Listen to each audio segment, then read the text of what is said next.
भारत ने उतार दिया इजराइल का 23 साल पुराना कर्ज। जब भारत पर हुआ था हमला, इजराइल बन गया था भगवान। इजराइल ना होता तो भारत का नक्शा बदल जाता।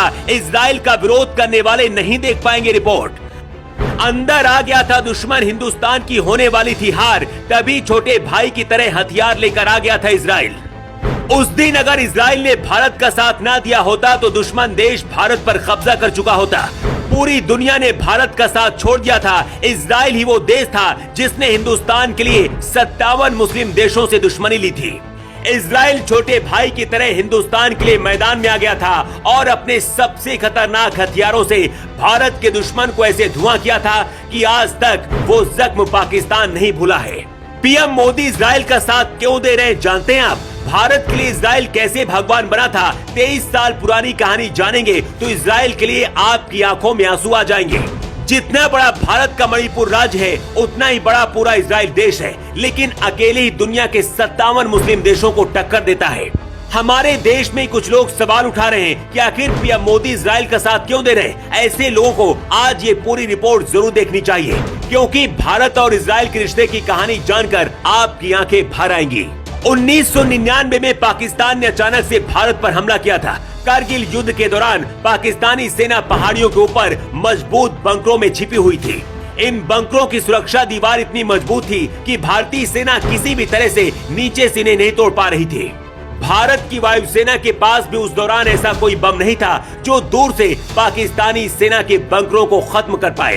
भारत के सैकड़ों जवान शहीद हो चुके थे। एक वक्त ऐसा लगा जैसे करगिल युद्ध भारत हार जाएगा, क्योंकि भारत पहले से तैयार नहीं था इस युद्ध के लिए। लेकिन इसी दौरान छोटे भाई की तरह अचानक से इजराइल की एंट्री हुई। 1999 में इजराइल के प्रधानमंत्री थे एहूद बराक, जिन्होंने अटल बिहारी वाजपेयी को फोन मिला दिया। एहूद बराक ने कहा कि वाजपेयी जी, पाकिस्तान से युद्ध हारना नहीं है, आपको जितने भी हथियार चाहिए हम आपको देंगे। इजराइल को पता था कि वो चारों तरफ से मुस्लिम देशों से घिरा हुआ देश है, भारत की मदद करेगा तो सबका दुश्मन बन जाएगा। लेकिन इसके बाद भी पाकिस्तान को खंडर बनाने के लिए इजराइल ने अपने लेजर गाइडेड बम भारत को भेजे। इन बमों को मिराज 200 लड़ाकू विमानों पर फिट किया गया। इसके बाद पाकिस्तानी बंकरों को बर्बाद कर दिया गया। करगिल युद्ध के दौरान इजराइल ने भारत को हथियार और गोला बारूद की पूरी मदद की। इजराइल ने उस दौरान अपने सबसे एडवांस हेरोन ड्रोन को भारत भेजा था। इसकी ट्रेनिंग भी भारत के जवानों को इजराइल ने दी थी। शायद इजराइल की मदद से ही भारत की सेना करगिल युद्ध जीती थी और पाकिस्तान को मुंह की खानी पड़ी थी।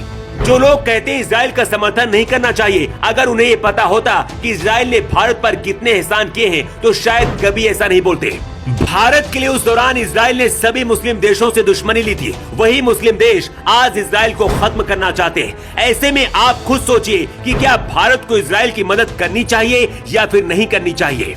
भारत के विजय दिवस पर इजराइल ने ये ट्वीट किया था, जिसमें इजराइल ने लिखा था, करगिल मिशन सहित हर लड़ाई में हमने हमेशा भारत का साथ दिया है। हमारी दोस्ती हर गुजरते साल के साथ परवान चढ़ती जा रही है।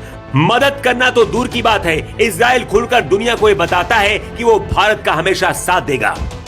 इजराइल पर जब हमास ने हमला किया, उसके कुछ घंटे बाद ही पीएम मोदी ने ऐलान कर दिया था कि हम इजराइल के साथ खड़े हैं, क्योंकि पीएम मोदी को पता है कि इजराइल ही वो देश है जो बुरे वक्त में हमेशा भारत का साथ देगा।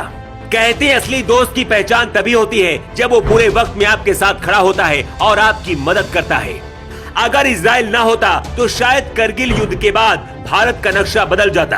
अब करीब 23 साल बाद भारत इसी एहसान का बदला इजराइल के साथ चुका रहा है। क्या आपको भी लगता है कि भारत को इजराइल का साथ देना चाहिए? अपनी राय आप कमेंट बॉक्स पर लिखकर जरूर बताएं। Bureau report.